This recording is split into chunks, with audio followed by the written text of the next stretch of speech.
Morning, everyone. If you're just arriving, we'll just give it a minute just to make sure everybody's had a chance to log in.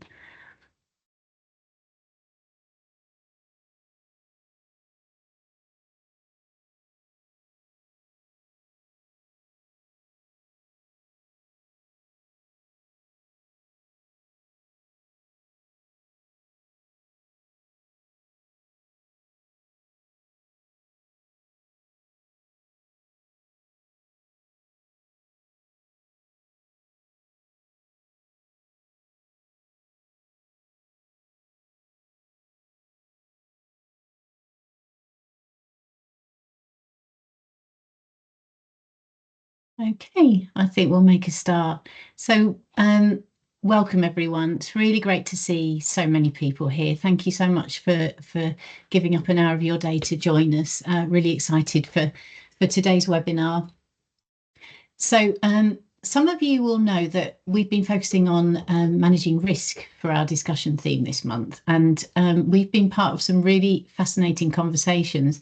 But we do recognise that risk management is not always a topic that generates a lot of excitement. So today we've brought together some really innovative volunteer leaders from a variety of health and care settings who are going to bring it to life for us. So we're going to hear some fantastic examples of the impact volunteers can have on patient wellbeing in high-risk environments, whilst still maintaining their own safety and obviously that of the people they're supporting. So we are thrilled to be joined by firstly, Joanna Rapson from Nottinghamshire Healthcare, which is a mental health trust, and they have high security facilities there. We're then going to be hearing from Neil Marsay from Yorkshire Ambulance Service. Neil has very kindly stepped in at the last minute for his colleague, and he will be taking us through the trust risk management framework and how that impacts on volunteers and patients. And then we're going to hear from Lucy Bolter from the Northern Care Alliance, where the team has developed a brilliant enhanced mealtime support role, which includes patient feeding to enhance patients' nutrition. So some really varied and interesting roles there, which we hope you're going to find interesting and inspiring, and hope that you enjoy the next hour. So we're going to allow about 20 minutes for Q&A after the presentations. So we'd ask that you use the chat box for your questions, because it might get a bit unruly if we're having hands up. So I hope that's okay. And then I'll group them so we get through as many as we can before the end of the session. We would like to take some screenshots, if that's okay, for our social media accounts. So at some point during the Q&A, when we've got cameras back on, it would be great if we can do that. So I hope that sounds all right.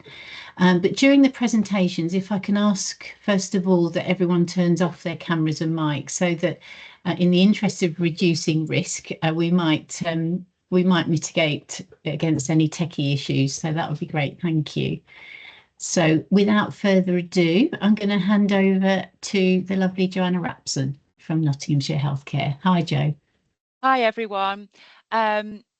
So in this presentation, I'm hopefully going to talk to you about the key strategies and practices that we use here at Notts Healthcare to manage the risks that we all associate with volunteers and patient safety. And I'm going to do some look at one particular one of our units, Rampton High Secure Hospital, and look at the protocols, the roles and the risk management plans that we have there. Next slide, please. Now, when people think about Notts Healthcare, I thought I'd include the next couple of slides just to fill the time, but also just to give an overview, really. Although we say Nottinghamshire Healthcare, we have nearly 250 different sites that we operate out of, and hopefully on your screens the slide is quite large, but we operate all the way from South Yorkshire, Leicestershire, right into Lincolnshire, over to almost the North Sea, where we operate into one of our prisons. We are one of the largest providers of mental health and community services in the UK, and we believe in our organisation that volunteers are integral to the delivery of high quality patient care. They offer emotional support and helping to enhance that hospital experience and assist in patient-centred care. Next slide, please. We are a foundation trust, and we have 71 wards across our organisation in lots of different hospitals, over 1,000 beds. We currently have 166 volunteers with us and 17 dogs that operate in our hospitals, and we have a contact with 1.5 million patients per year, and they're looked after by just short of 11,500 members of staff. Next slide, please.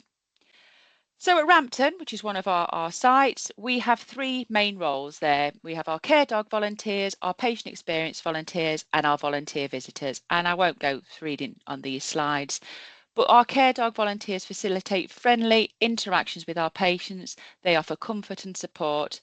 Our patient experience volunteers help collect feedback to help improve our healthcare services, and our volunteers provide much needed companionship and emotional support to patients, especially those who are isolated or have very few visitors, and help them to improve their social well-being and overall patient experience. Next slide, please. So we have a few risk management strategies that we put in place. We have a comprehensive onboarding and training system for all volunteers, regardless of where you volunteer within our organisation. We do regular risk assessments on our volunteers. In particular, and I'll talk about the care dog assessments as well. I'm going to focus on those in this presentation. Our dogs are also assessed, so the people are assessed and the dogs are assessed. And with it being a high secure hospital, all our volunteers have to be booked in to the system, and they are always escorted around the hospital, regardless of which of the three roles that you're in. In addition to all of these, there are stringent security processes in place for anyone who wants to enter Rampton High Secure Hospital. All volunteers, all visitors, including volunteers, must be booked in through a key holder at least 24 to 48 hours prior to their visit. And during their first visit to the hospital, they have to bring proof of their identity, such as a passport or a driving licence. And they also have a fingerprint scan. Everybody that goes in who's a visitor goes through an airport-style metal detector, followed down by a pat-down search, which ensures that no prohibited items are brought into the hospital. Only a few select items are allowed in, and those you have to book in. So if you ever wanted to bring your laptop in, you have to make sure that's pre-booked in. You can only take a certain amount of pens in with you, and things like spiral-bound notepads are usually out of the question. And these security protocols are designed to maintain the safety and security of both the staff and patients working with our hospitals. Next slide, please. We also do detailed risk assessments on everybody. So our patients that are coming down for care dog visits, they will always be risk assessed.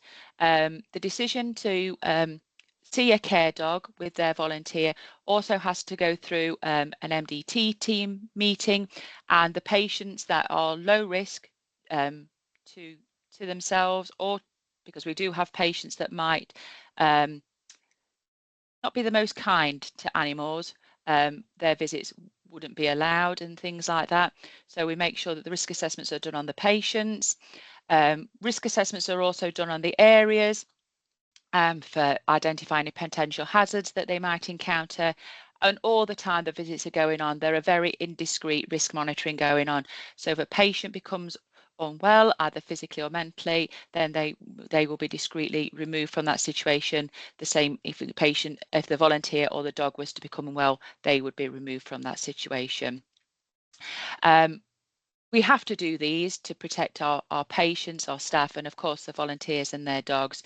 And sometimes visits are cancelled at last minute because of ongoing risk matters and things like that. Next slide, please. So we're all here because we love our volunteers and the impact that they have on our hospitals and things. And we know that the impact of volunteers, particularly at Rampton, is really, really profound. I don't know if any of you are aware, but physical human contact is prohibited at Rampton Hospital, and the care dog volunteers offer patients that unique chance to have comfort. Patients can get down with the dogs, they can brush them, they can stroke them, they can hug them, and it really does provide emotional support, because lots of our patients are separated from their loved ones and obviously their pets. The patient experience volunteers that we have, they play a critical role in collecting feedback from our patients, particularly during challenging times, which is what Notts Healthcare is going through at the moment. We are able to then identify improvements and ensure that the voices of patients are heard in a really constructive manner. And our volunteer visitors provide companionship to patients who really feel isolated because they may not have any regular visits. Their visits that might happen might not be from people who have their best interests at heart. And also because Rampton is a high secure hospital, some of our patients there have committed offences or acts of violence, and those offences might mean that they have been isolated from their families because of those. It's important to know that our volunteers, visitors, and all of our volunteers are not informed of our patients' diagnoses, their index offence, so they can engage with our patients purely as a person, free from any preconceptions or biasness. And this helps to humanise the patient and fosters a more supportive and compassionate approach. So finally, in conclusion, I think that the managing risks with volunteers is crucial, both to the safety of our patients and our volunteers. We do that through the training, the onboarding, and our risk assessments. But it is worthwhile doing it all because of the difference that it makes to our patients. And I did have a slide for questions and answers at the end, but we've got those at the end of all presentations. Thank you.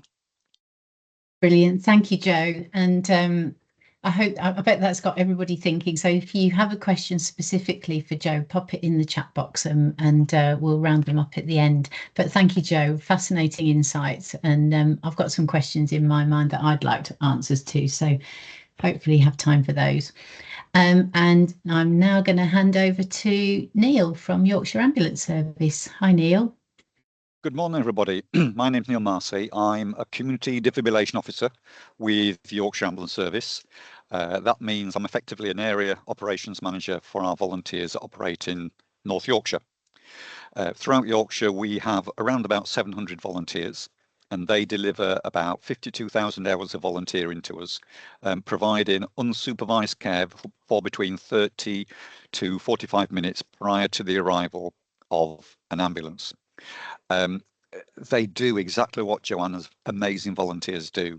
They provide emotional support and comfort, companionship, because these people have rung 999. Maybe they've never done it before. They're very frightened. Our volunteers can provide first aid when it's required, but the key thing that they do nowadays is provide further information for a clinician at the end of a telephone to ensure that we're getting the right care to the right place. And it's such a complex thing to do because the majority of our clinicians do not provide unsupervised care. So just as Joanna's volunteers go through a screening process to go into the environment they work in, our volunteers go through quite a rigorous onboarding process where we do various range of checks with them prior to them going to their training and then to their local team and to go out to do the care. What I'm really wanting to understand is how do you get a paw print from the dog on the risk assessment? I really need to know that. But moving on from that, one of the other things that I do, as a volunteer, I've been chairman of a mountain rescue team. So as part of Yorkshire Ambulance Service, we have a risk framework, risk assessments, policies, procedures, which we link our volunteers into. We have subject matter experts that can guide me through the different things that I need to look at, be it the care of the volunteers, the HR, the care that we give patients. All of those things I've got support with. Being the chairman of a mountain rescue team, I had to look at how do we evidence that we're providing appropriate risk assessment in our organisation. And this was after the death of a volunteer within a mountain rescue team. Mountain rescue teams do it really well. And the culture makes all the difference. The things that they do and the way they train together makes all the difference. But when somebody said, right, can you show me that to an external body that what you're doing is safe, was where we had the real challenge as a charity with no employees and a group of directors, 4 or 5 people that were doing this as volunteers. As I went along that journey, I learned more about what risk actually is and the expectations of society now about what we do with risk. A lot of that is driven by insurers. And I just want to share this. I've got 2 documents that I've given to Sally to share with you. And what I wanted to do is just share what the risk framework is within our organization, because this is something I learned going on this journey about understanding risk. So I know about risk assessments, I know about doing things safely, about making sure people are trained appropriately, about getting feedback from the volunteers. But the crucial bit as an organization, as a charity that was working with to try and understand and implement, was how is it we manage risk as an organization? And I thought this snapshot from our Yorkshire Ambulance Service risk management framework would be helpful to understand. So you manage risk through the people that are delivering the service, the operational management. And then within that particular area that you're delivering the service, you'll have internal control measures, which are the things that Joanna has been describing to you previously. And then depending on how complex or simple your organization is, individuals responsible for certain specific areas will look at the risks in their areas. So an obvious one for Yorkshire Ambulance Service is our reputation. So our reputation, the risk of that is managed by our corporate communications team. Finance, it's managed by our finance team. In a charity, it was our secretary, but also ensuring that we had policies and procedures that ensured that we could be confident that the person that was supporting us with our financial activities was doing it appropriately and in a safe and sensible way. And then the third way in which we ensure that risk is managed is by some form of check-in.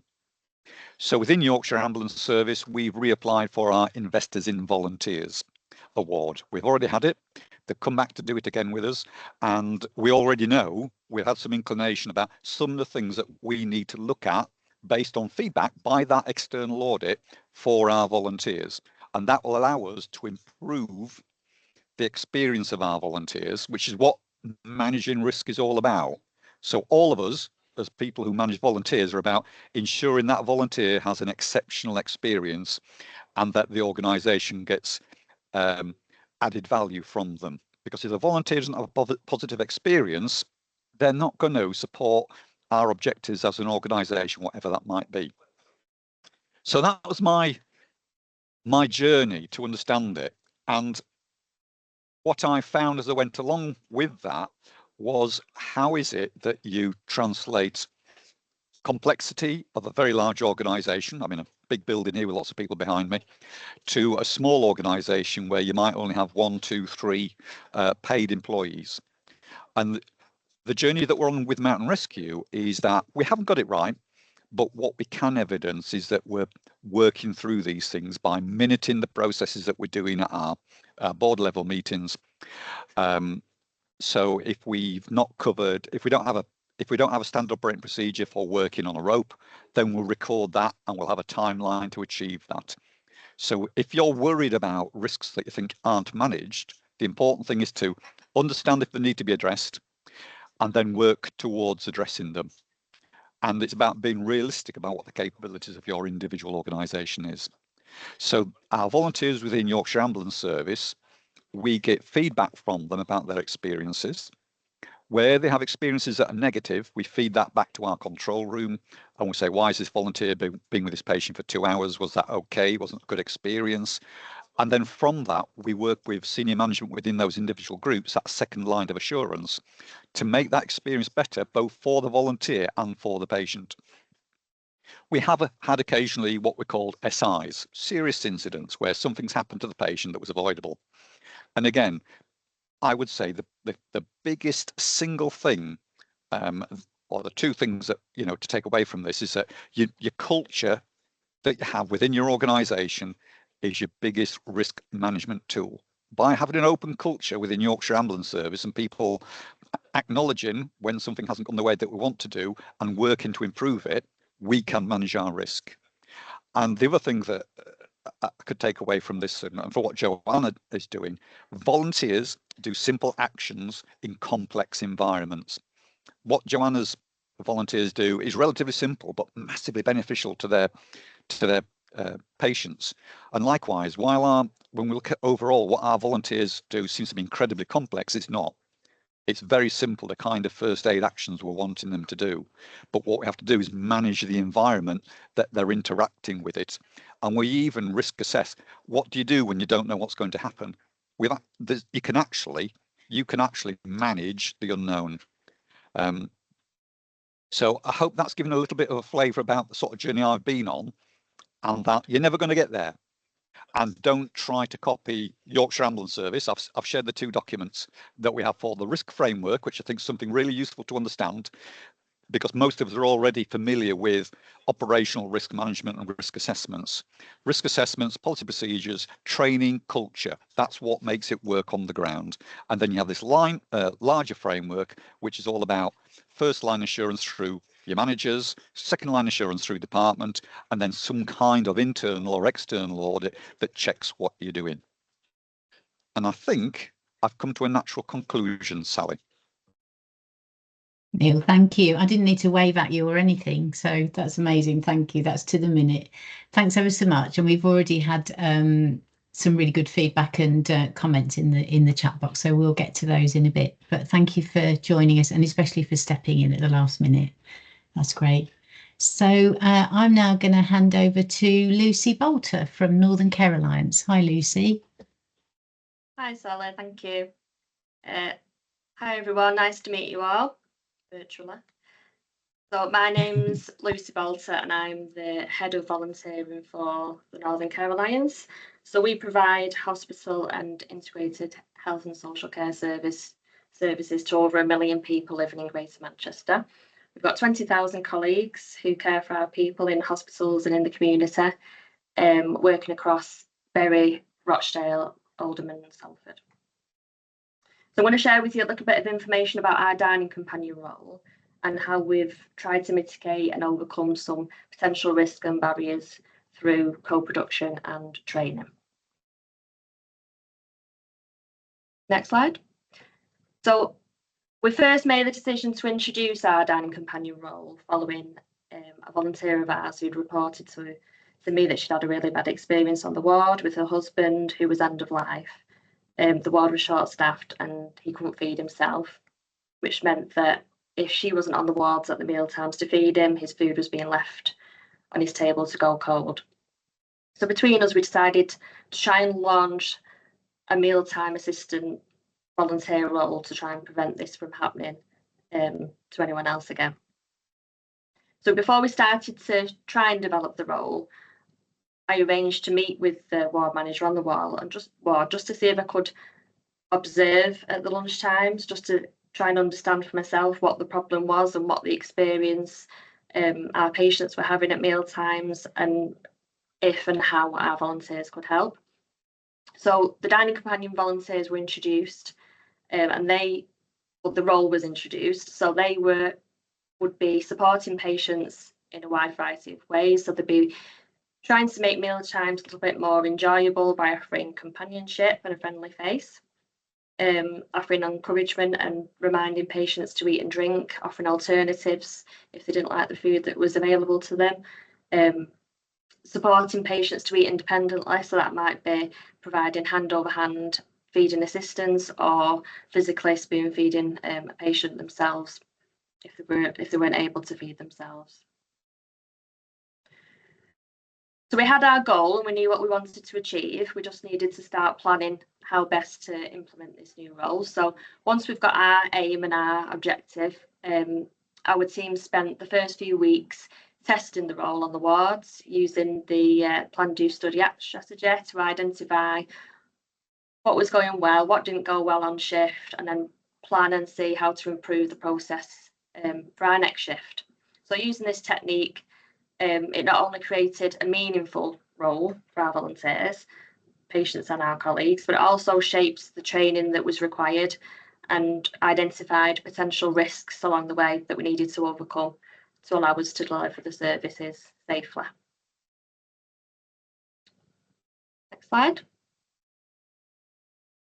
So all our dining companion volunteers complete a robust training module, and this has been designed in partnership with our speech and language therapists, our dietitians, our nursing colleagues, and our volunteering colleagues.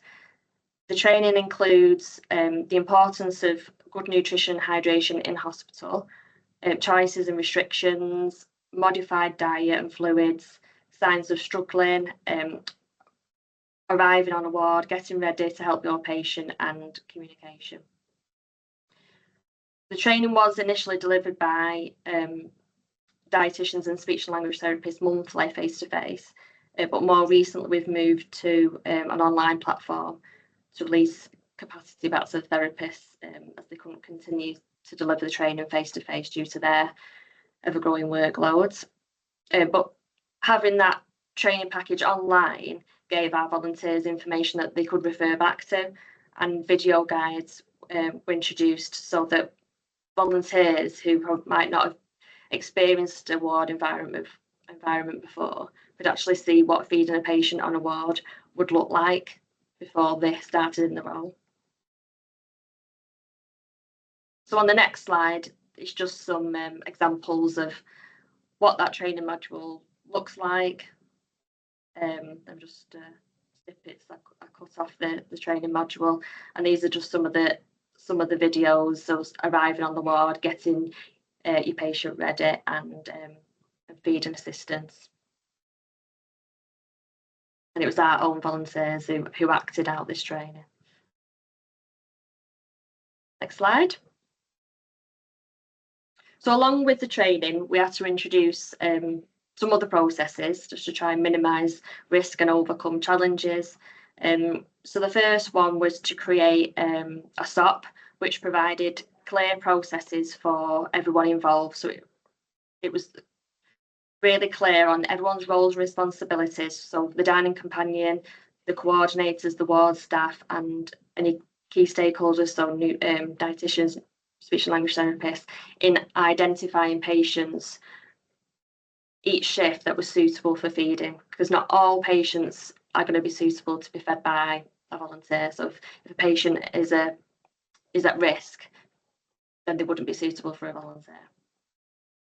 So we also introduced dining companion coordinators to ensure that volunteers were well supported, they were trained, they were supervised, and they acted as that link between the ward and the volunteers team. So any issues that arose on the volunteers shift, we could escalate that quite quickly up through the safeguarding teams or through the ward management team. We developed competency checklist, and that indicated that the volunteer had demonstrated that they were competent in what they'd been trained to do. The volunteers need to complete at least 3 of these competencies before being able to volunteer independently. So the first 3 shifts are always supervised by a member of staff or a dining companion coordinator. And we also changed the colour of the uniform from our standard blue to a really bright yellow t-shirt with dining companion and a knife and fork on the back, just so that they were really easily identified on the ward by colleagues, that they knew that they were volunteers and they were visible on a busy ward. Slide. So some of the potential risks that were raised to us during the project were feeding patients with dysphagia and choking, which were both covered in the training that was given to the volunteers. Some of the issues that arose was that people believe that feeding competency should be signed off by a trained nurse, and we challenged this, and we got it agreed and signed off that it could be that the competencies could be delivered by a dining companion coordinator or a healthcare assistant. But the potential gains that were identified were the risk of malnutrition and dehydration is lowered when you've got trained volunteers on a ward who have got that time to be able to feed slowly and safely, which a lot of the time the nursing staff don't have. The volunteers can feed a patient at their own pace, which reduces risk of of aspiration. Other gains were that patient experience is improved and that time is released back to the nurse and staff to concentrate on their clinical duties.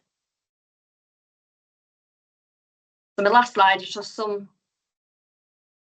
I think it's a bit all the writing, but just some feedback from our volunteers, from our patients and some of the staff.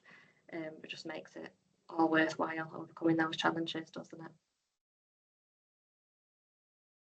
That's me done. Sala, if you want to move to questions.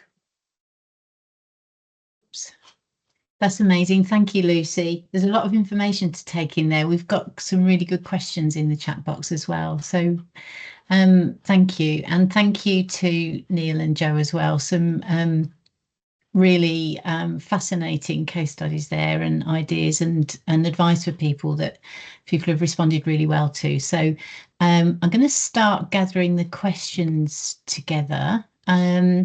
So first of all, Gethin's got a question for Joe around the recruitment process for your volunteers at Rampton. So what kind of info do you provide? How do you describe the role? What kind of volunteer are you looking for when you recruit people? Well, we're all fishing from that same little pool for volunteers, aren't we? So currently, all of our opportunities are on our website, where we provide role profiles and that sort of outline. It is difficult to particularly at Rampton because of the status of the hospital, but we interview them usually alongside, in terms of our care dog volunteers, alongside our day unit managers, because they know their patients the best. They would know what's a good fit for their patient group and things like that. Our volunteer visitors are interviewed alongside our social work team member that is the social worker for whichever particular patient we're thinking of being matched at that time. So it's not an individual process that I would do on our potential volunteers coming through. We do get a lot of people, and not everybody's suitable to a volunteer at Rampton. They may not have the experience that we want, but usually we don't get the voyeurs, if that's politically correct to say. Great, thanks, Joe. So next, a question from Shirley, also for Joe. What level of supervision is provided for volunteers? Who provides it and how? It's all role dependent, but as we've spoken about Rampton, because everybody is escorted around the building, people are supervising that sort of area. So if something has happened during a visit or during a feedback collection session or anything like that, that is dealt with there and then. So our volunteers wouldn't leave the hospital without having spoken to a member of our staff. In terms of ongoing supervision, my role also encompasses the duty of care for all our volunteers, regardless of whether they're volunteering at Rampton or they are volunteering in our community services. And depending on their role and the frequency they do their volunteers, I have a supervision with them between every 3 to 6 months, and I check in with them on any safeguarding issues. If they want to continue, we do simple checks like if their address has changed or their training is needing to be refreshed. So it's all role dependent, but I usually interact with them every 3 to 6 months. But as I say, at Rampton, it is every time they go in, somebody would speak to them about how that visit has gone. Brilliant, thanks, Joe. I'm going to highlight a question that's been asked by Becky in the chat box. It's really a question to the audience, I think. So just to bring that to your attention, if anyone would be happy to share examples of volunteer roles supporting mental health patients in community settings, any befriending roles, any issues around boundaries. So I'm just highlighting that in case anyone feels able to respond to that. And then we've got question from Louisa, who really appreciates the information that you shared, Neil, about your framework. They are starting a new service, also interested in who supervises volunteers and in what format I'm not sure. Is that to Neil, Louisa? Is that something you'd be able to answer, Neil? Or yeah, I can do. I think when you ask about how do you supervise volunteers, I think Joanne's described that really well. And that certainly echoes the way that we supervise volunteers in my organisation. Our sort of like staff to volunteer ratio is about between 1 to 50, 1 to 100. And Lucy did an extremely good case study on how you would introduce any volunteer within the NHS to a new model. All those steps that Lucy put forward, that's how we would do it. And that's what we're looking at the moment. How are we going to, what we want to look at now is how do we use our volunteers to support patients to alternatives rather than going to hospital by information gathering and using signposts into other resources. So we'll go through that cycle that Lucy has used to understand how to get the benefit and to bring other people on board. Somebody asked a good question about how do you get different parts of the organisation on board with you because they think it's too dangerous. I think the only reason why volunteers can do what they do now with Yorkshire Ambulance Service is that we've been at it for 30 years. And when it started, it was very simple. A volunteer goes out with the defibrillator to help a patient who's had a cardiac arrest. And now it's much broader. And it's developed in a very slow, piecemeal, step-by-step, conversation-by-conversation way. And I think to introduce a new role that has a big impact, say if Joanna was introducing what she's doing now, I imagine that happened in a small way to start with and grew. Because you've got to get everybody on board, and people's understanding of what risk is really challenging because sometimes it's perception, sometimes it's their experience. But my test about risk is you think your patient's going to harm, you think, you believe a volunteer is going to harm a patient. And I think Lucy gave an example of a situation where they changed things. Yes, but has it happened?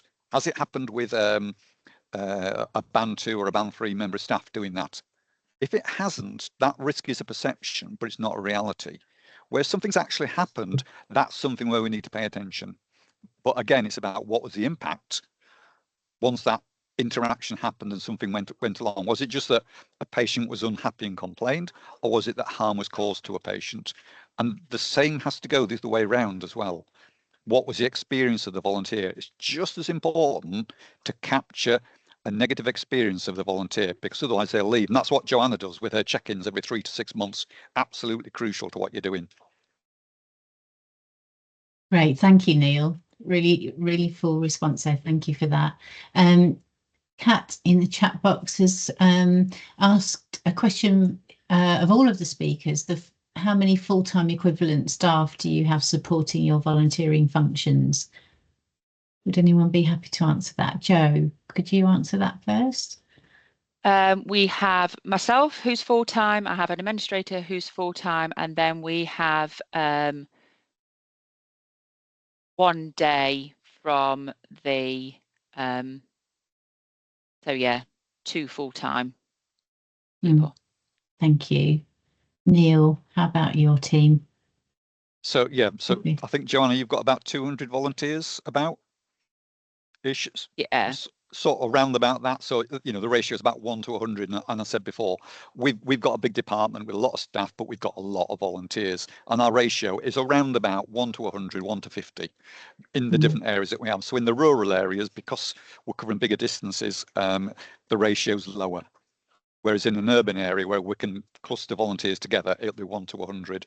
And then our staff meet with our volunteers every 2 months for training and feedback.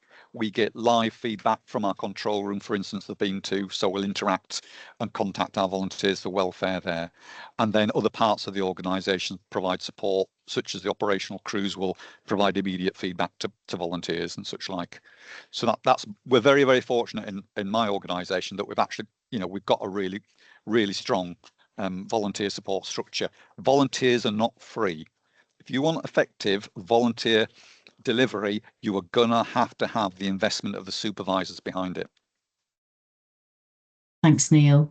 Lucy, same question to you. I think also it's really important because I feel really greedy now because I've just counted them up. I've got 10.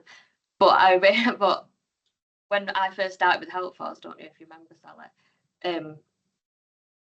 that it was just myself and a 20-hour part-time member of staff. The only reason I've got this amount of staff now is because Helpforce has helped me show the impact, and that's the reason why I've got, you know, over a period of time we've been able to grow and scale the service, because we've been having these sort of high impact roles that I have been able to demonstrate the impact it's had on our patients and our colleagues. So 2018 it was 2, but today it's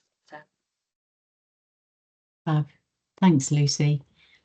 I'm going to go to Lisa's question now, and it's a question around how you get potentially risky volunteer roles agreed with your staff side reps.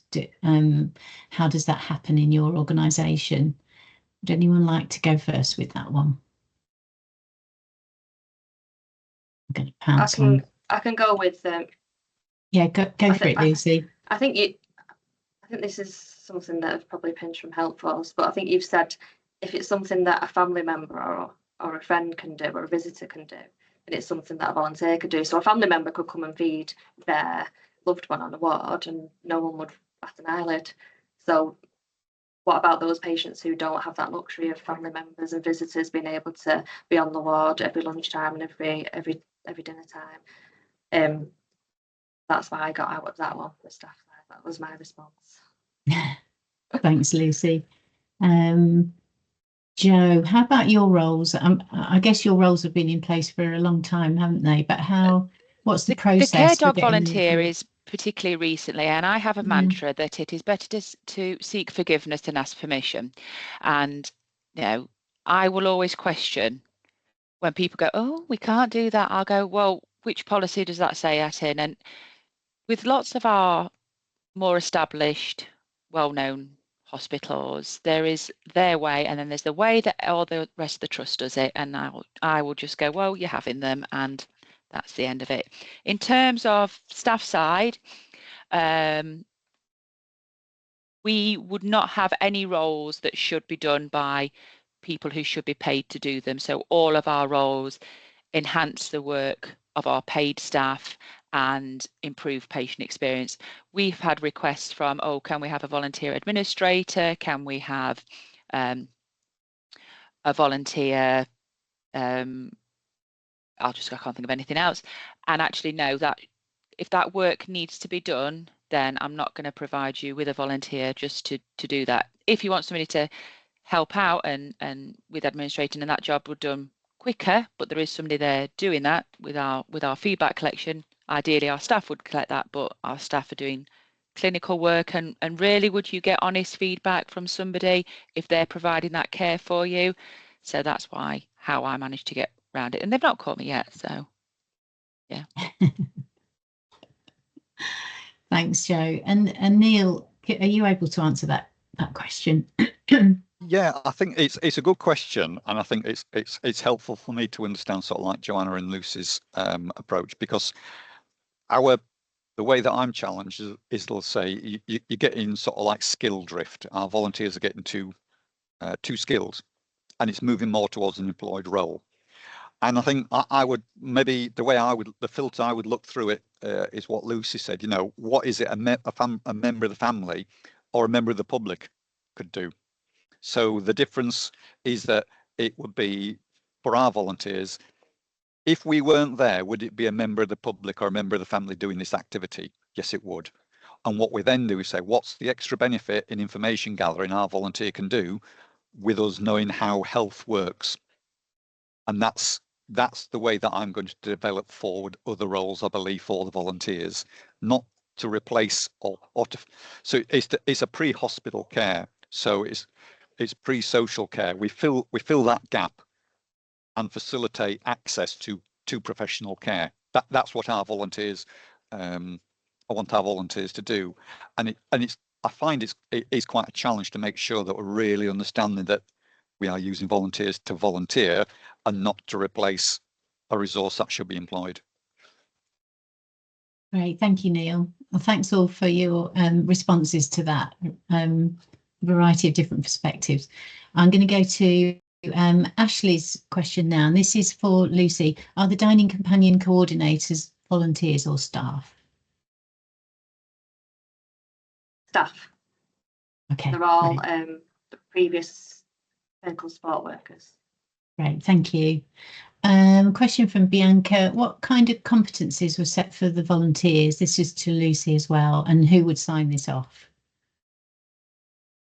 So the competencies are just, it's a tick list really, just to say that they've grasped an understanding of the training. And to be fair, the majority of it is around how they communicate with the patient, whether they are able to set up the table correctly, just so that they've got an understanding. It's not necessarily like a technical assessment that they've fed the patient properly. It's just that they've got an understanding that that they've sat down at the patient's bedside, they've waited for the food to come to them, because that's one thing we don't do.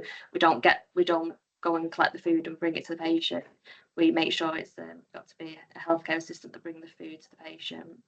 So it's just like a tick list. I can share it with anyone if they want to. Yeah, thank you, Lucy. That's great. In fact, Heather's question includes that request. If you have any training materials or a SOP or a list of competencies, if you're able to share that would be brilliant.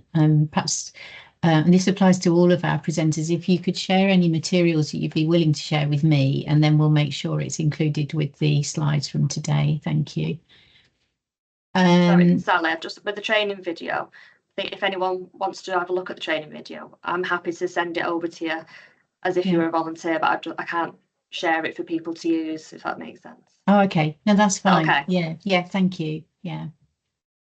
So Heather's question to Lucy, basically, how did the dining companions react to supporting with actual feeding? Were they keen to do that, or were they nervous about it? How did they feel? I mean, that's the role that they signed up for, and majority of our patients do need physically feeding.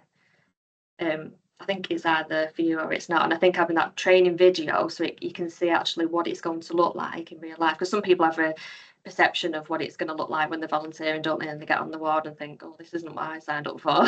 But actually having that video so you can see actually you will be physically feeding a patient, I think that's really helped people just to get that understanding. Actually, is it the role for me? Is that something that I want to participate in? Because I struggle sometimes. I've done it, but I struggle sometimes. I think I feed too fast. Thanks, Lucy. Bianca's asked a question to Neil. Do volunteers go into patients' homes, or are they with them in hospital? What kind of environment are they operating in? Yeah, so our volunteers work for Yorkshire Ambulance Service, and we dispatch them through our 999 call taking centre using an app on a phone that we give each community. So there's a group of volunteers in each community. They have a bag with equipment in it and a dedicated phone that works in the same way that our dispatch system on our ambulances do. They will then go out to a patient who's rung for an ambulance, and that is, the majority of those are within their own home, or it might be a public place or a public building. We don't interact with the hospitals at all, but we do go into to support doctors at GP health centres. That's great. Thanks, Neil. Another question for Neil from Gethin this time. Could you elaborate on the value of the IIV award in your risk management processes? How does that benefit your organisation? Really interesting. I hadn't thought about it that way, but we've got a number of different roles within Yorkshire Ambulance Service. So we have volunteer car drivers, and we have volunteers that represent us at board level to give us patient experience back into the organisation. Our department is well established. We've been here for about 25-30 years. Our processes are really good.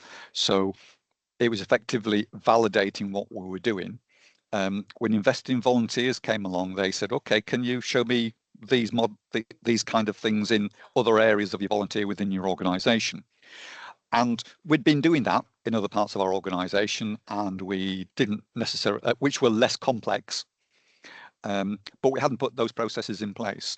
And this was a prompt to allow us to strengthen the volunteer experience by implementing those processes in other areas. So it was a driver for the improvement of the quality, and also because of that, the improvement of supporting volunteers and minimising risk. So yeah, it's a bit of an effort if you haven't got processes and procedures recorded, because that's what most. So if they did that with our, say, the mountain rescue team that I was in, we'd have a lot of work to do, because a lot of what we do isn't documented. But this identifies that we're to a standard that's expected by any voluntary organisation within the UK. So it keeps us on our toes, and it improves the quality of the volunteering within our organisation. Definitely done that. Great, thanks, Neil. Yeah, lots of comments in the chat box.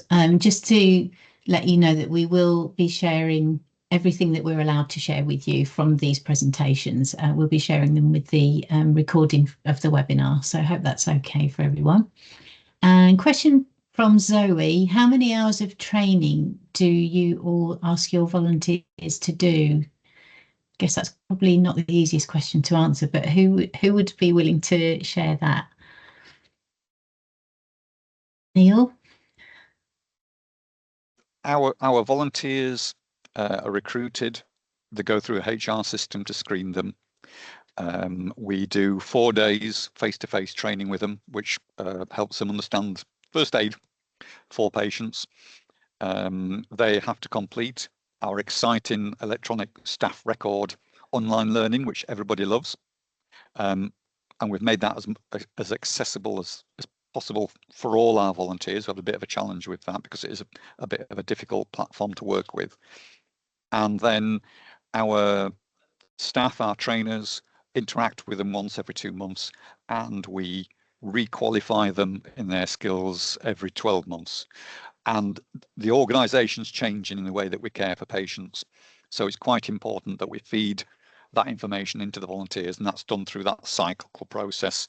And since COVID, we've allowed our volunteers to access some of our clinicians by having online Teams CPD sessions as well. And there are some other activities that the volunteers get involved with within the organisation when it's appropriate. So it's quite an onerous role to take on as a volunteer. So this is a volunteer role that appeals to people that want to commit time. We're asking 20 hours a month out of them, but also commit to maintain their competencies. So rather than it being an ad hoc volunteering role, I guess it's a little bit like Joanna's role. You know, it's quite a commitment. And to Lucy's, very, very similar. I would imagine they have quite a long-term relationship with their volunteers. Yeah, it is a long onboarding process for our volunteers. And hopefully I get this right when I remember everything, because the Voluntary Services Administrator is wonderful at remembering everything that I don't remember. So obviously it's an interview process, and we do the references and DBS checks then. Then we ask all of our volunteers, regardless of where they might be volunteering, to undertake the 11 modules of the National Volunteering Learning. And that just gives them that baseline of what it means to be, as we all know, because I'm sure majority of us undertake that as well.